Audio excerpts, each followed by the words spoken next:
Hey everyone, this is Pete, and this is a new series in which I, a lifelong Atari fan, step out of my comfort zone and explore a platform that I was always led to believe was the enemy growing up, the ZX Spectrum. I have a few reasons for wanting to kick off this series and a few more like it on my channel. Firstly, I never really thought of the Spectrum as the enemy. In fact, I was always kind of fascinated and a little bit jealous to read about what this classic British microcomputer had to offer whenever I picked up a multi-format magazine such as the famous Computer and Video Games or Advanced Computer Entertainment. Secondly, there's been a lot of interesting discussion online recently about the overwhelmingly American bias of retro gaming coverage online. And one area that always seems to lose out as a result of this is the European microcomputer scene of the 1980s.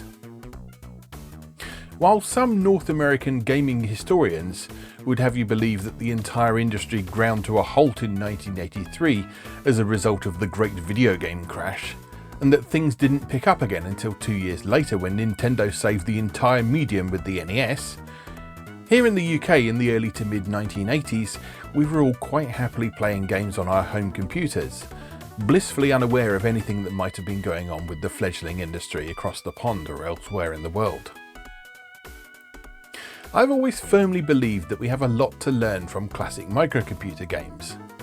Sure, the console games of the day are better known, arguably more technically proficient in a lot of cases, and to modern viewers tend to have aged better, but that doesn't mean we should just discard an important part of the medium's history.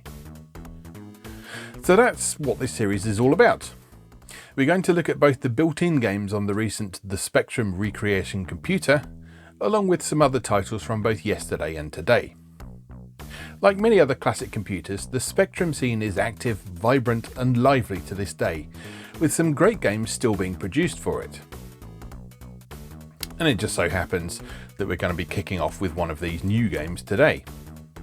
Our first Spectrum game is Alien Girl Skirmish Edition by Javier Fopiani. Apologies if I mispronounced that. This was first released as Alien Girl in 2020 before being enhanced and expanded into the Skirmish Edition a year later. The Skirmish Edition features everything the original game had, plus an optional easy mode, 4 new levels and some rebalanced gameplay. The game's built on an engine known as MTE Mark I or La Chorrera, and apologies again if I butchered that pronunciation, which is the work of a Spanish group known as the Mojon Twins. The engine released its final version under a Creative Commons Attribution Share-alike license in 2017, allowing anyone to do as they please with the engine, so long as they acknowledged its original creators. In Alien Girl, you take on the role of a human-alien hybrid, and must take your place as the rightful queen, seemingly by obliterating the rest of your kind. It's an 8-bit game, it doesn't have to make sense, so long as it plays well. So does it play well then? Time to find out. Let's go play Alien Girl Skirmish Edition. Okay, here we are with the Spectrum, an Alien Girl Skirmish Edition.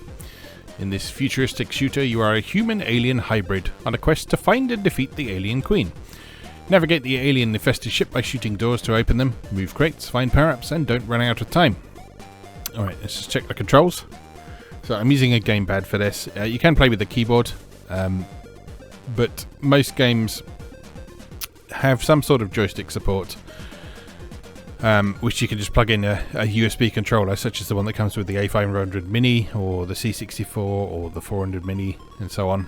And if games don't support the joystick control natively, you can remap them in most cases. Right, so we got move, we got select joystick, difficulty 1, difficulty 2, and fire. Alright, seems pretty straightforward. Let's give it a go. Select mode, easy or normal. Let's go with easy to start with. Dedicated to my Dulcinea. Alien Girl. Alright, so select joystick. Mission 1. Use your weapon to destroy the doors.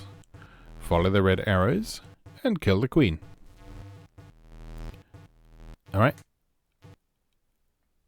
Let's do it.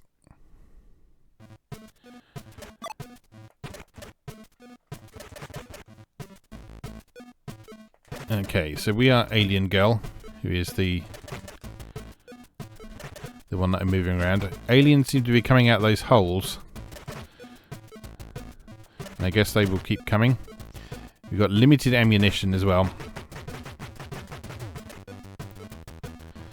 So hopefully we will find some more in places.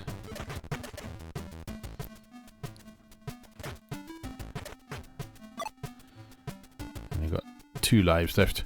We do have some invincibility frames when you get hit, which is nice. Because that's not something you can necessarily count on in old games like this. Right, down here. Oh dear. I killed myself. So don't walk into the acids then. There you go. Alright, let's try again.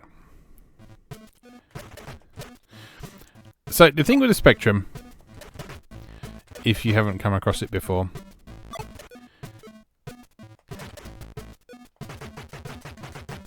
is its distinctive graphics. The Spectrum's graphics are actually quite high resolution for the time period, but the difficulty it always had was with colour. So you might be able to see as you move around the screen. It's almost the same effect you get with old arcade games that have colour overlays on the screen. The way the Spectrum works, from what I understand it, is that it assigns colour based on sort of specific little areas of the screen. In an almost sort of character-based fashion.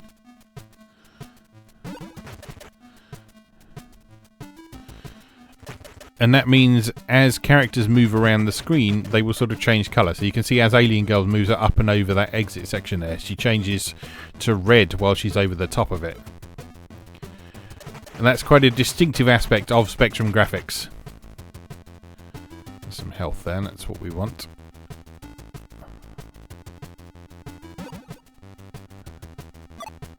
Ooh, that was a mistake. I guess we want to follow the exit signs, but let's keep looking around just to see what there is.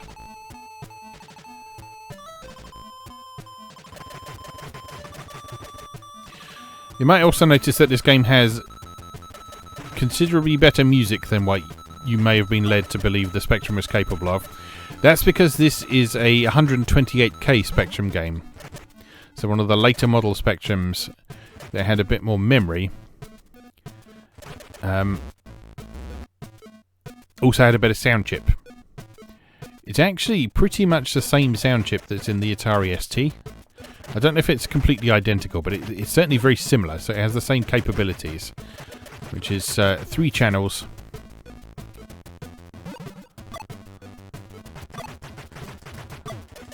Three channels of sort of PSG synthesis.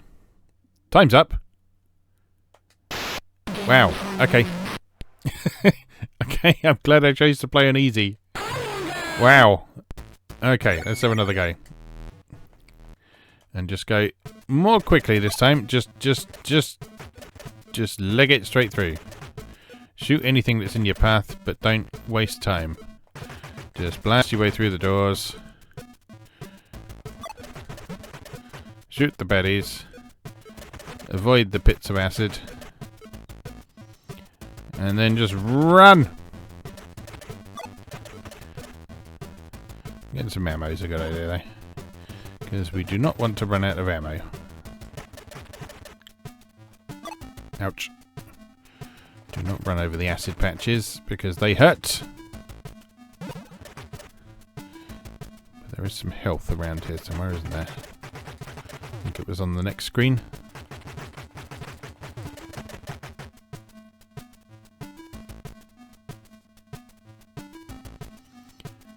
There it is. Oh, damn it. I did the same mistake as last time.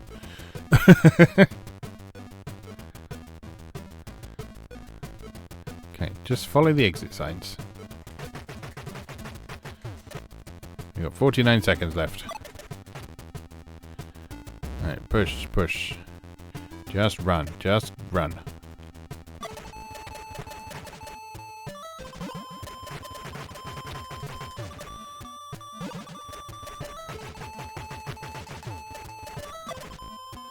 "35 seconds to go."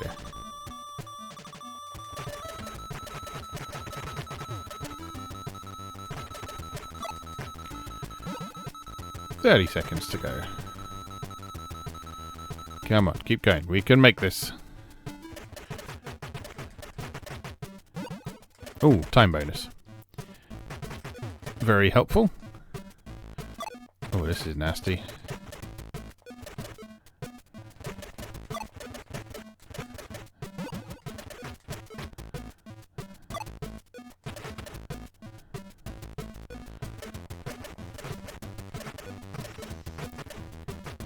Yeah, this is a cool little game so far. Elements of stuff like Gauntlet, Alien Syndrome, that sort of thing. Anything over this way? Some bullets. Can live without them for now. Just keep moving. Some more bullets up there. Want a time bonus. Very welcome.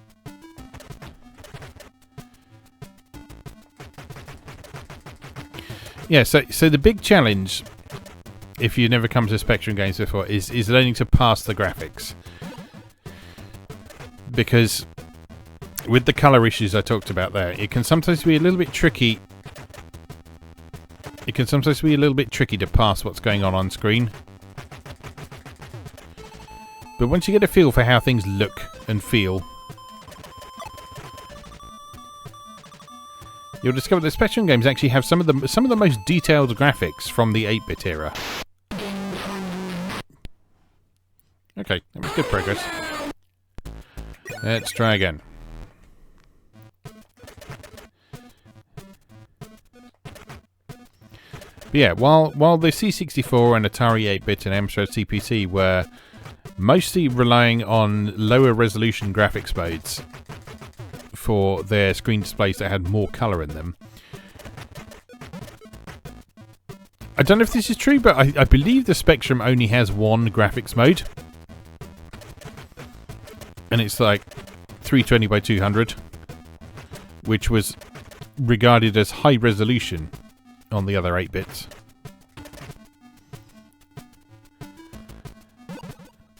So like the Atari 8-bits graphics mode 8 is somewhere in the region of 320 by 200, and that is that system's high resolution mode. Only works with 2 colours.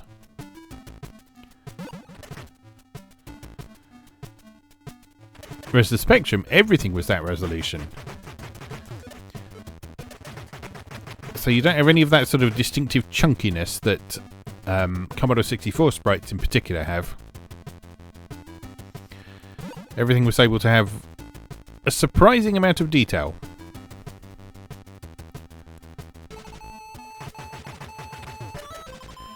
However, the Spectrum does lack a lot of things that the other platforms do have. So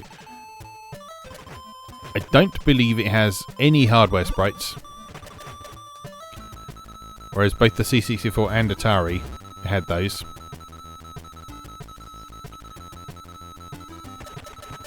And so any sort of smooth movement and sprite handling had to be done through clever programming, all done in software. Same for scrolling. That's why you'll often see Spectrum games avoiding having to do scrolling where possible, and instead taking a sort of flip screen approach like we've got in this game here. It wasn't completely incapable of doing scrolling, again with clever programming tricks.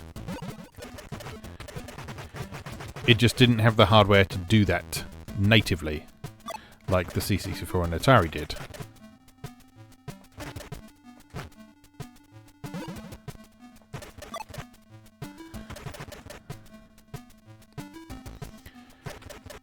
One interesting thing I'm noticing, playing this game on headphones as I am, is that the music is actually stereo. Now I don't know if that was like something that was natively supported on the 128K Spectrum sound chip, or if that was like a aftermarket add-on, or if this game is just doing something clever with its programming to produce a stereo effect.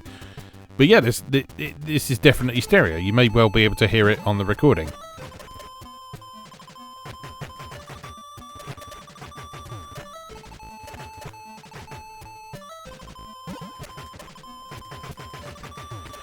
That's the thing with a lot of modern homebrew games on these classic microcomputer platforms. They often manage to get things out of the hardware that was thought impossible. The things that you're not supposed to be able to do on this classic hardware, like stereo sound. Well, this game we have like lots of sprites.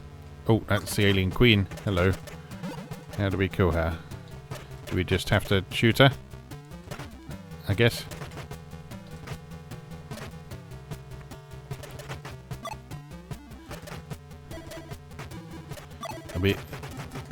We are against a level completed. There we go. Just shoot her in the head.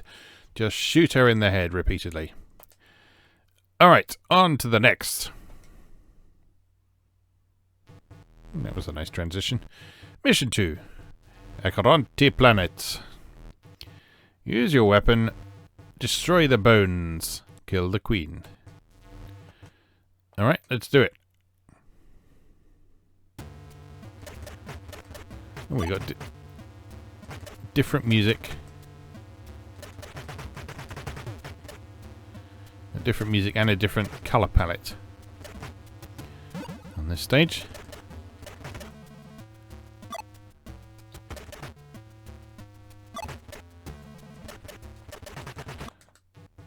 Continue. Wake up, Eliana. Wake up. Yeah, continue. How do I say yes? Yes? Y? Ah, here we go. We press Y on the keyboard. That's nice. It's nice that you can continue.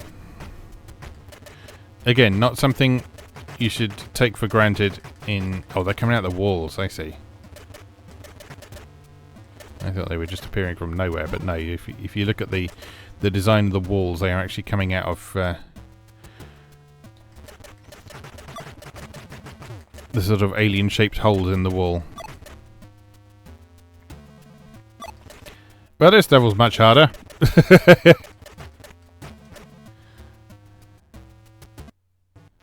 Oh. Okay. Yes. Continue.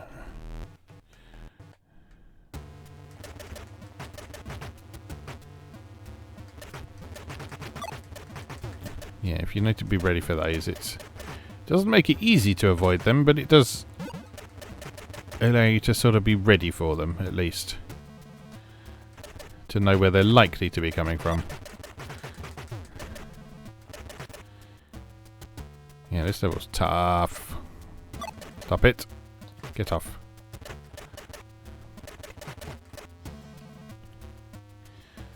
No directions to the exit on this this level either. I guess we just have to keep following the path of these bones. Oh, damn it. Yeah, sudden spike in difficulty. That's certainly authentic to classic 8-bit games.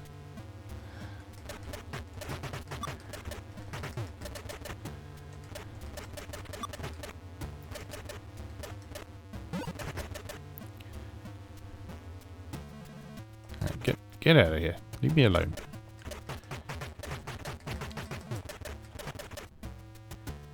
It looks like at least they only come out of the wall once, rather than respawning.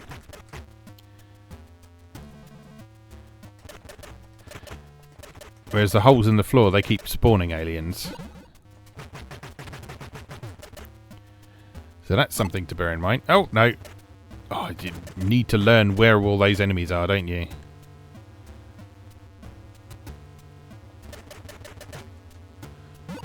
Right.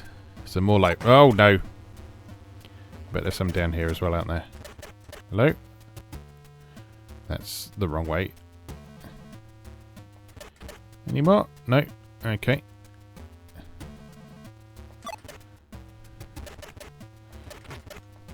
Yeah, memorizing the level is going to be huge in this game. Getting a bit low on bullets. Oh, have I got to walk through the acid to get those bullets? That's not nice. Damage boost. Damage boost your way through. Yeah, age-old tradition. Right, what do we do here? We gotta push these? I guess we do. But how? Push that one, push that one, push that one, push that one. No. Incorrect. This is all in... Oh no, that is much more straightforward than I was making that. Some life.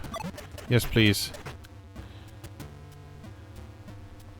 Another time bonus to make up for all the time I used on that sliding block puzzle would be nice as well. Hello? No? Oh, bullets. Bullets.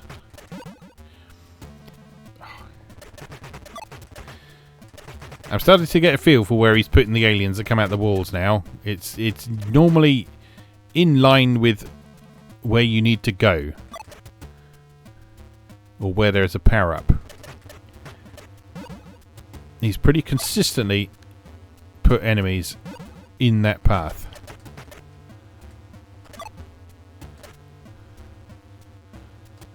Yeah.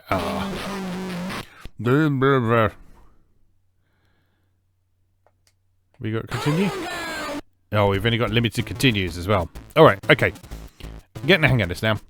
Let's have another go.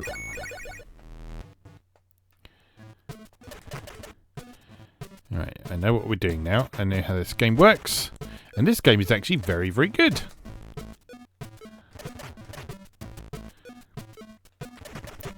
Like I say, this is not necessarily representative of what the Spectrum was like back in the day, but it is representative of the modern Spectrum development scene, which is thriving.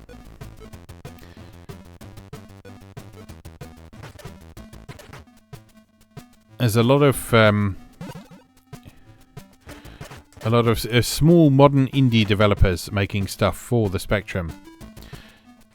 Interestingly, there doesn't seem to be a lot of them in the UK, which was sort of the I mean, it was the home of the Spectrum. It was where it was. It was where it was created. It was where a majority of the development scene was back in the day.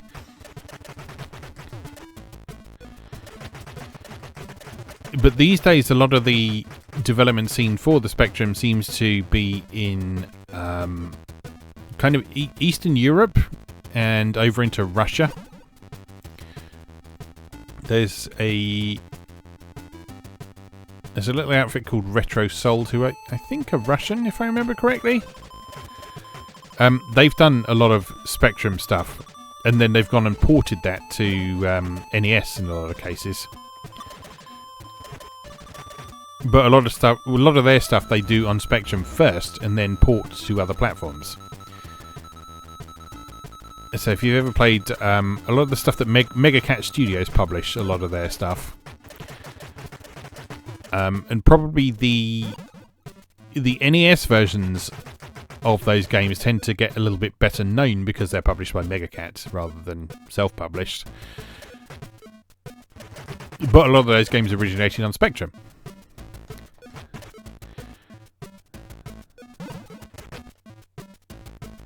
Which is nice.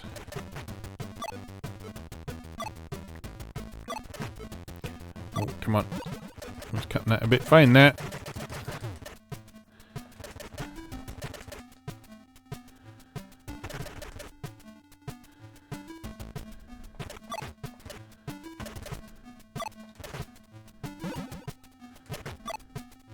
There's no score in this game, so there's no real need to kill stuff if it's not directly in your path. That's the temptation in games like this, because it's quite satisfying to just shoot the enemies and see them explode in a shower of goo, as they do. It's quite tempting to think, oh, I should shoot stuff. I should shoot everything. But no, you don't need to. You should approach this more like, I guess, more like a survival horror game in some ways, where you've got limited resources. You're relatively fragile. You're not as fragile as in some games of this type. There's no like one-hit deaths or anything in this. But you do still have to kind of manage your life bar to a certain extent.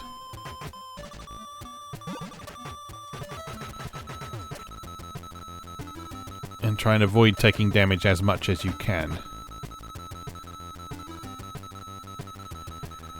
That said, if you look, there are quite a few opportunities to take damage in exchange for a shortcut. So like this sequence here, rather than going the entire winding passageway, we could just cut through the middle on those acid bits, presumably. Although I don't know if you can walk over the holes.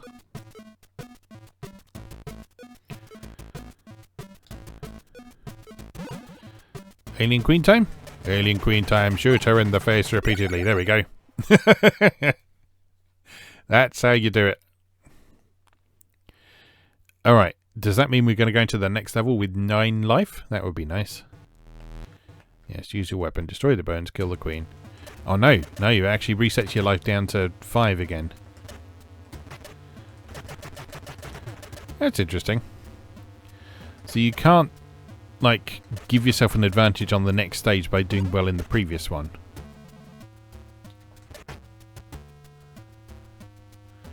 That sort of lets each stage stand by itself.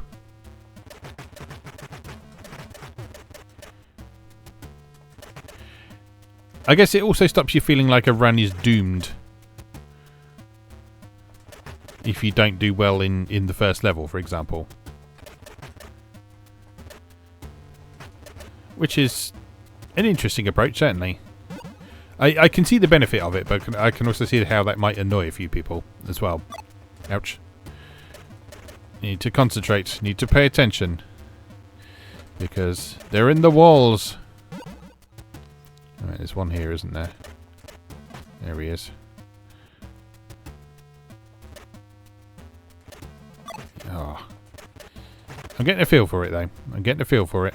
We've still got plenty of life.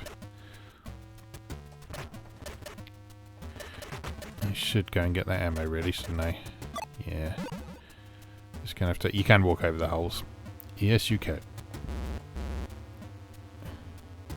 I should get that time bonus as well. There we go.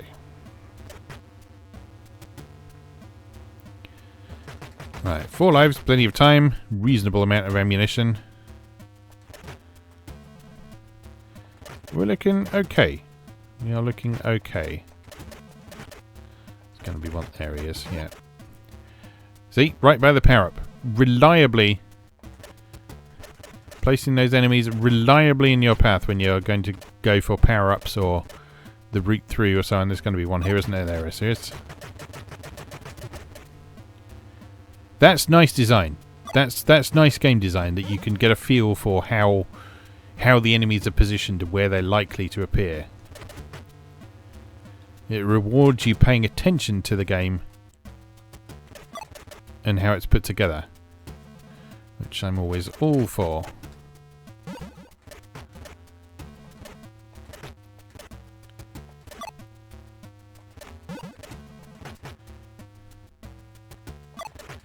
Oh, I'm not paying enough attention. That's okay though, because the health pickups have been spaced quite generously in this level as well. We are playing on easy though, remember. Damn. And the easy difficulty was one of the few things they added for the Skirmish Edition of this game. Which is what this one is. There going to be one there? No? Okay.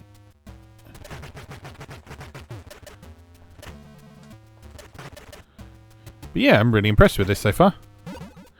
It is a good game. No. Up to the top this time. Damn it. Should have expected that. Should have expected it. Gonna be one here as well? No? Okay. Health pickup. Yes, please. There's going to be an alien by it, isn't there? Oh, subverting expectations, are we? Oh, alien queen time. I'll shoot you in the face. Shoot you in the face. There we go. I feel like there could be a bit more to those boss fights. Oh dear. But, well, it is what it is. Mission 3. Decoud spaceship. Use the keys, find the S-bombs, put them in the generator. I can do that. Where am I? Down here. Ooh, I'm becoming more alien with each level, I think. That's interesting. Oh, I've got no bullets. I can't shoot.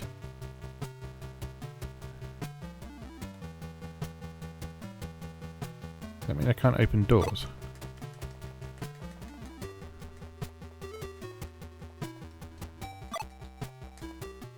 How do I...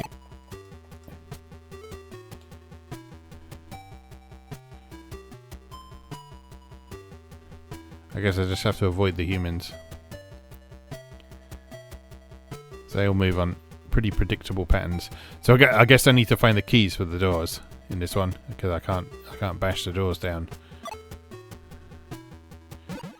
Alright, there's some health. It's unfortunate I can't kill anything. That certainly makes life a little bit more challenging. Right, there's a key.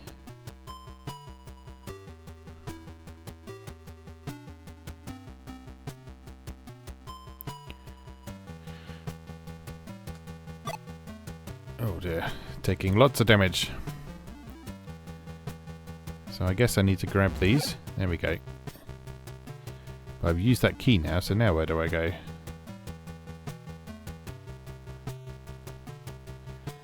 Duck in there, let them go past.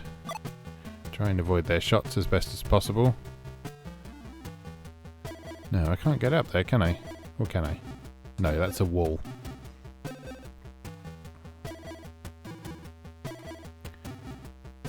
Alright, sneaky sneaky.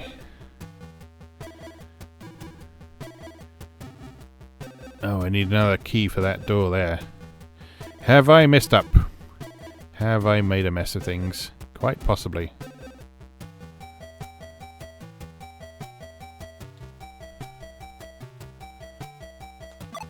Or can I blow a door up with a grenade, I wonder? Let's find out. How do we use one of these?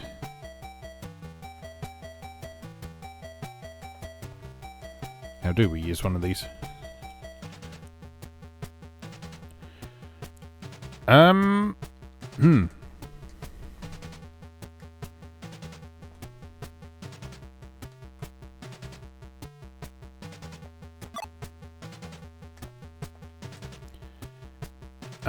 stuck. Continue.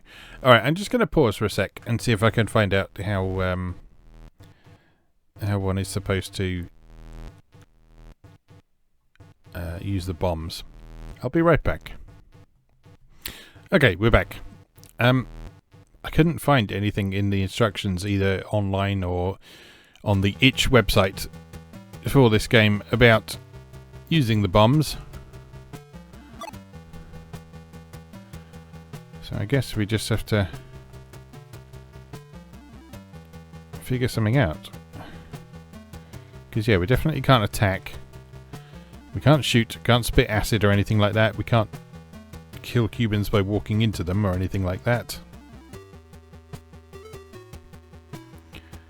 Just need to avoid them. And maybe the order you open the doors is important. So let's get that health. Avoid this guy.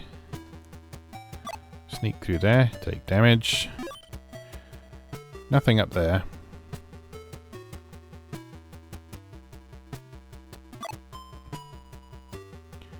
Just damage boost through that one.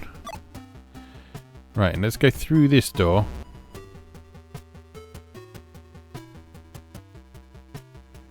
There's another key.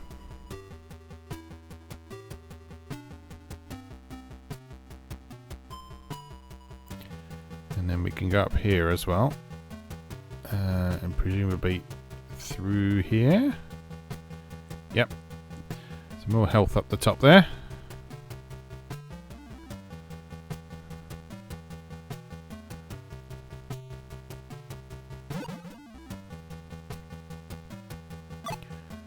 Another door up there, which we use a key card on, maybe?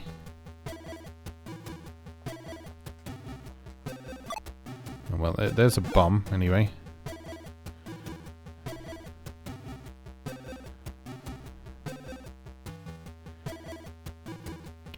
I get the impression this level might be a sort of puzzle where you need to go through the doors in the right order, collect all the keys, and then get all the bombs.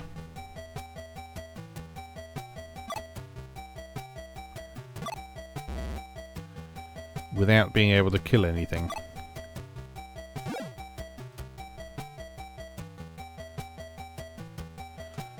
So we got 2 bombs now.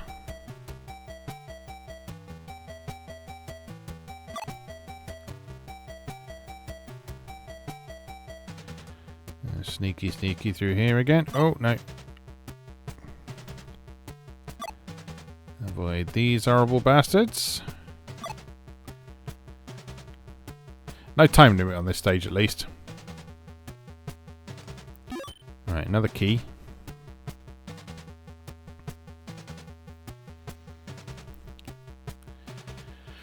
So, where do we go from here, then? Up here? We've been this way, haven't we? Oh, we're not been through that room there, but the horrible force field. Or whatever these things are supposed to be. Just avoid things. Some health. I will take some health. Thank you very much. Another keycard.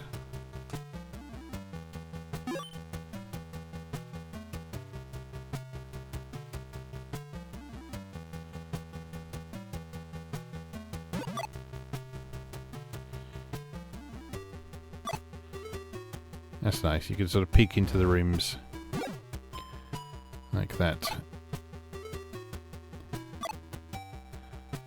Right, that's the other keycard we saw before. And I think that's enough keycards to get the rest of the bombs.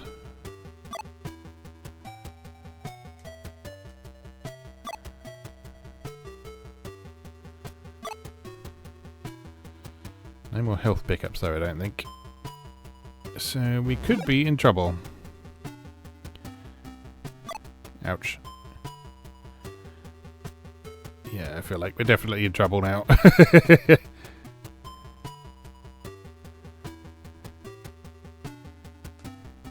They do shoot on a rhythm though.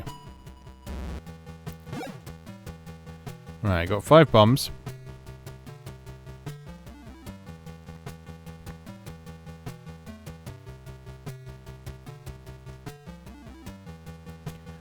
Sneaky, sneaky.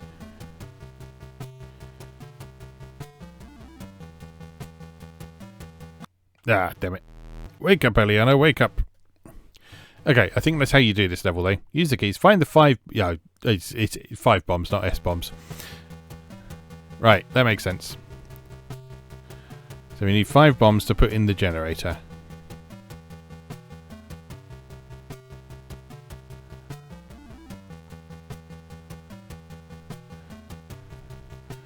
So it is about opening the doors in the right order.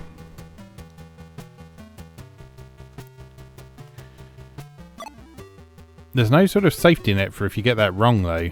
If you get it wrong, you just have to die and start again, I guess.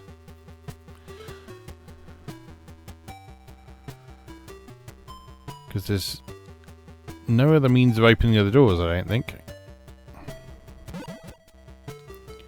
And no means of killing the humans. And you've only got a limited amount of life to play with.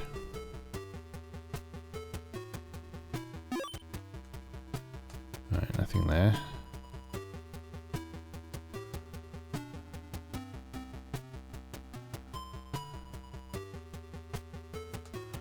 Right, doing better navigating my way through these traps at least this time. We've got a lot more life. Which will help, I'm sure. Right, so 3 here. Up here. Grab that. Yes, please. Then we go through here. Try not to get hit, but get hit inevitably anyway. Get some more life. Seems like 10 is your maximum life. Another key card.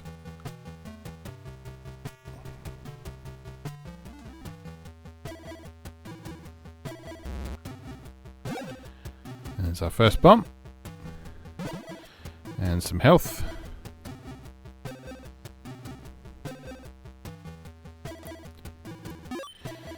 One skill that will do you proud in 8-bit games generally, whether they are new or old, is learning to spot patterns.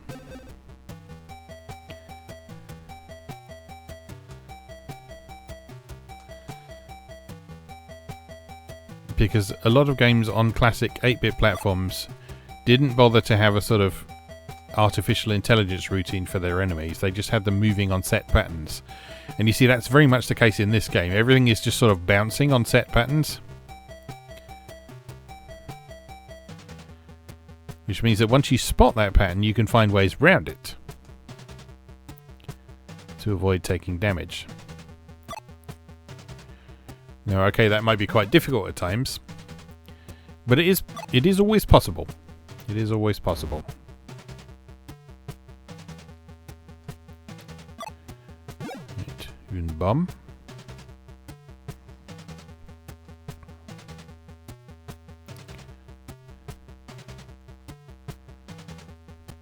See, like that little guy here, he's just moving in that sort of diamond-shaped pattern in the corner, so it might look difficult to avoid, but as long as you can spot where the safe spaces are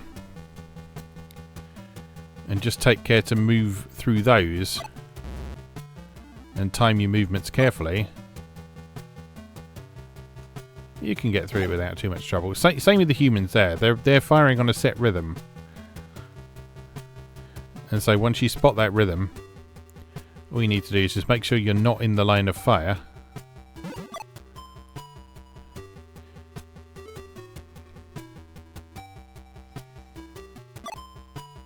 As much as possible. And thankfully you do have a bit of a safety net in this game in the form of both the invincibility frames and the amount of health you've got. Like I say, we are playing on the easy mode here, which was added for Skirmish Edition, and it's still pretty tough. So absolutely no shame in playing this game on easy mode.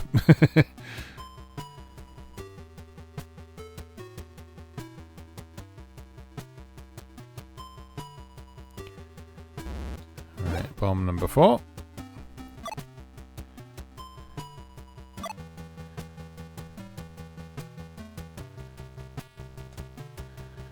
And bomb number 5.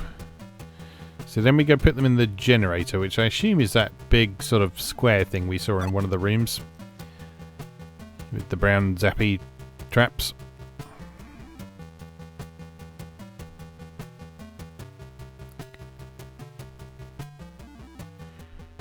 Which I think is through here, yeah. So again, there we go. Level completed. Yeah, I'm having a good time with this game. This is very good.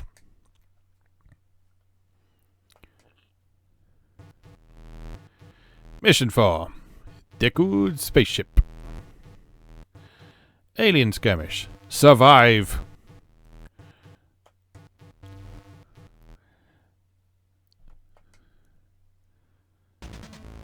Alright, so I guess we just need to... Skirmish. Survive.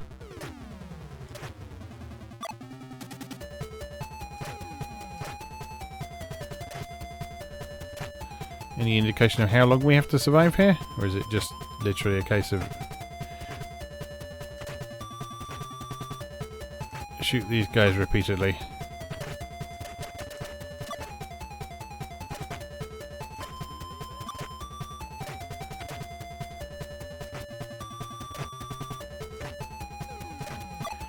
I'm not sure if I'm supposed to be trying to shoot my way through the door or anything like that.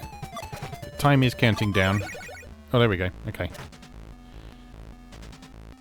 Alright, so you just need to survive until the timer hits 0. And again, another one. Okay, so it's not just that first confrontation we had there. It does get more difficult. Not by a lot. Because I'm pretty sure we can just stand here and do this. Again, like I say, 8-bit games, spotting patterns. That's how you win at them.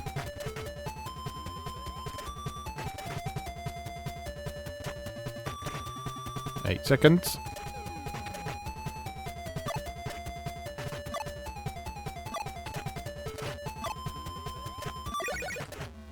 There we go. Easy peasy. Right. Another one for us to survive here, and again, I think we could probably survive just by standing in this corner again.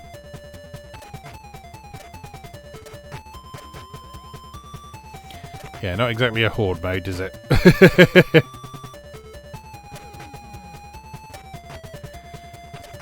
Still, again, I can see how it would be easy to panic in a situation like this. And in fact, this is all you need to do. Just park yourself in the corner and just kill him. And again. Oh, we've got 3 coming at a time this time. Again, let's make our way over here. Just position ourselves in a strategically advantageous position. And we're all good.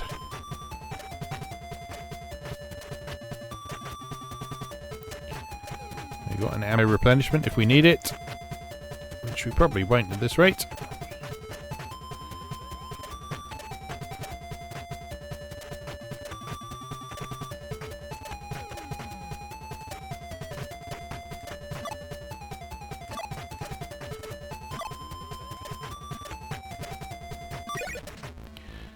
Yeah, this level's a little bit underwhelming, but I mean, the rest of this game has been very good.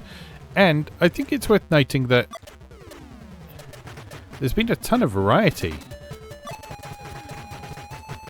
So, game completed, there we go. So while that sort of final stage is a little bit underwhelming in terms of difficulty, there's some nice variety between those different stages. The end, Eliana achieves the victory. Thank you for playing. Yeah, each of those stages was different from the last. So the first one, we had a bit of exploration, we had a little bit of puzzle solving, we had the tight time limit. The second one was a bit more about spotting patterns of when enemies would burst out the walls and that sort of thing. The third one, you had that the inability to attack anything and having to figure out the right order to open the doors and just figure out what you were supposed to do in that level. And then at last stage, while it was a bit easy, there you go. Thank you for playing. Some lovely artwork in this. Again, sort of done within the limitations of the spectrum, but it's that's great. That's some great artwork. Alien girl. I'll tell you what we do just before we finish today. Let's have a quick go at the hard mode and see what difference that makes. Alright, so normal mode. Dedicated to my Dulcinea.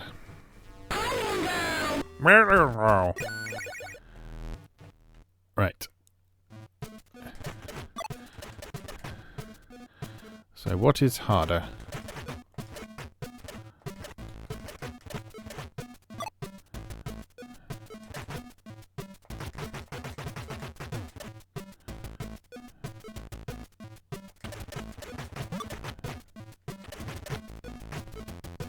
Oh, I think the aliens might take more than one shot to kill.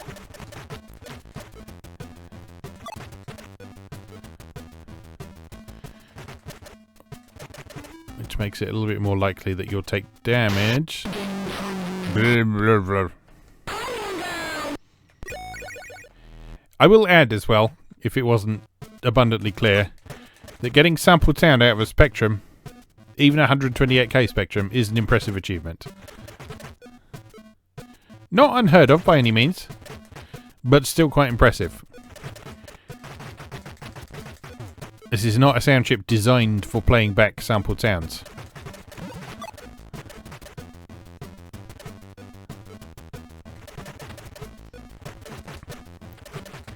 Yeah, just the fact the enemies are a little bit tougher does make this noticeably more difficult.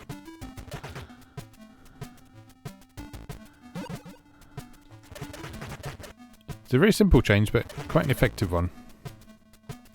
Oops.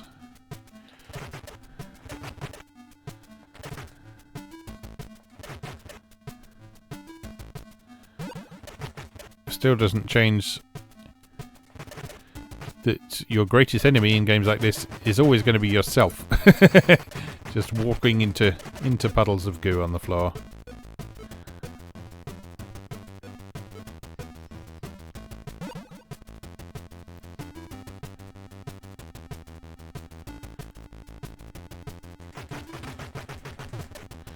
But it is the same level, the time limit's the same, the mechanics are the same. The only difference, as far as I can tell, is making it a little harder to deal with the aliens.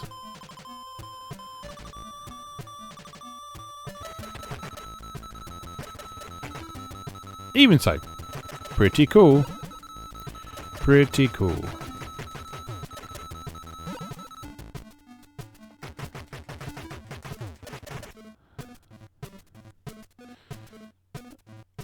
So yeah, on the whole, very impressed with this game. It is a worthwhile use of your time.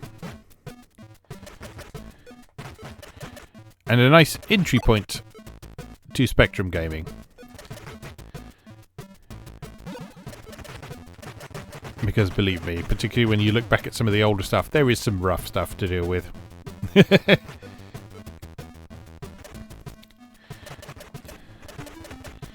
And we are yet to have the joy of the 48K beeper sound, which we will most certainly come to when we look at some of these games. So don't get too used to having background music of this quality.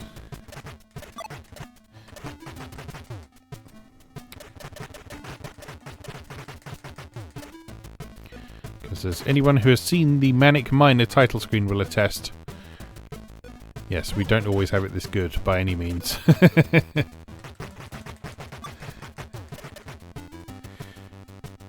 But again, that's part of the system's charm. One of the most interesting things about retro gaming is seeing how people deal with various limitations in terms of graphics and sound and processing power.